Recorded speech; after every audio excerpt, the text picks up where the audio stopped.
Do you know that the Bible speaks many times about a mystery, but only one time does the Bible speak of a great mystery?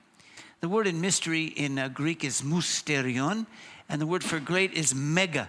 There's only one place in the Bible where it speaks of a mega mysterion, and I want to talk to you about that today. Ephesians 5, verse 25 to 32. You know, what is a mystery? The mystery is when God knows something and we don't. God doesn't have any mysteries. He knows everything.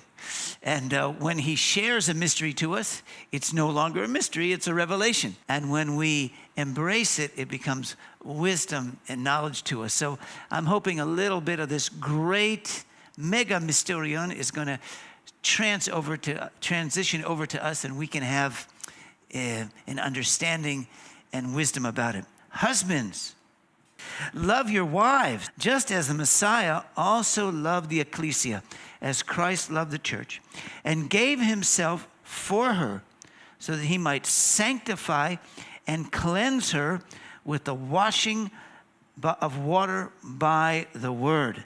Hallelujah. That he might present her to himself as a glorious ecclesia, a glorious church, not having any spot or wrinkle or any such evil thing, but that she should be holy and without blemish. So husbands ought to love their own wives as their own bodies, for he who loves his own wife loves himself. No one ever hated his own flesh, but nourishes and cherishes it, just as the Lord does the ecclesia, the church. For we are members of his body and of flesh and his bones. For this reason, a man shall leave his father and mother and be joined to his wife, and the two will become one flesh. This is a great mystery. This is mega mysterion. I'm speaking of the Messiah and the ecclesia, Christ and the church. If this is the greatest mystery, that means something that he knows and we don't. We're getting little bits of it all the time, more and more revelation of it about this mystery. Let's understand that you and I don't understand this. I think we maybe don't even understand 1% of it. Let's see if we can get a little bit more today. I don't understand it totally.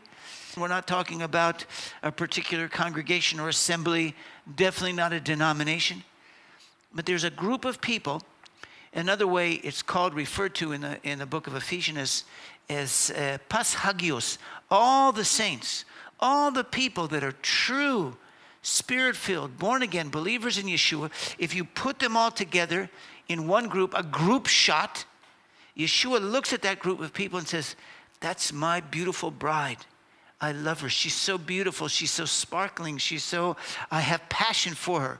I give myself for her. Let's look on the other side of that. A lot of people today are disillusioned with their local assembly of faith. I can imagine that because in every assembly of faith, there are problems. Do you know why there are problems? Because there are people in it. If you had an empty church building, if you had an empty synagogue building, if you had an empty museum, there might not be any problems. But people bring problems, and you put people together, they multiply their problems. So are you disillusioned? Sure you are. But there are problems in marital relationships. There are problems in families. There are problems whenever you have people together. But the beauty of it is greater than the problems. And this is what Yeshua is looking at, is this group of people as his beautiful bride. How beautiful?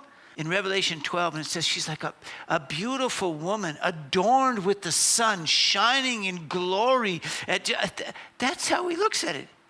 And he has a passionate love for us. And I want to feel his heart. I want to join his heart. And I realize right now, I have a choice how I can be speaking about this group of people, how I can be speaking about this beautiful bride. It says here that Yeshua, we just read it, washes his wife, the bride, with the washing of the word? Are we washing the community of faith with words of encouragement and holiness and yes, and well-meaning rebuke and correction? Are we washing this group of people with words to make her beautiful and holy? Or are we just complaining and saying how much we're disillusioned and how much we don't want to be a part of it? No, no, no. That's not what the Lord wants. He's comparing it to Adam and Eve. God made Adam. Think what Adam had there. He was made in the image of God. He had all authority. He was shining in glory. He saw a woman. Now remember, this was before they fell into sin.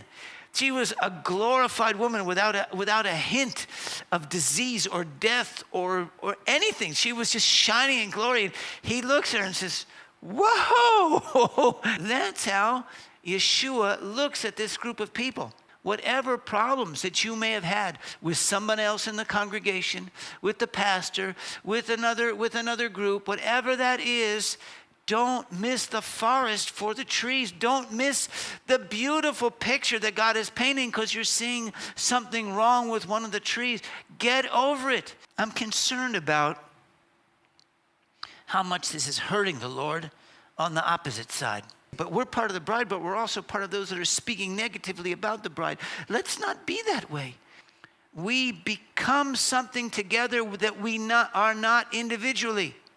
Individually, we are not the bride of Messiah.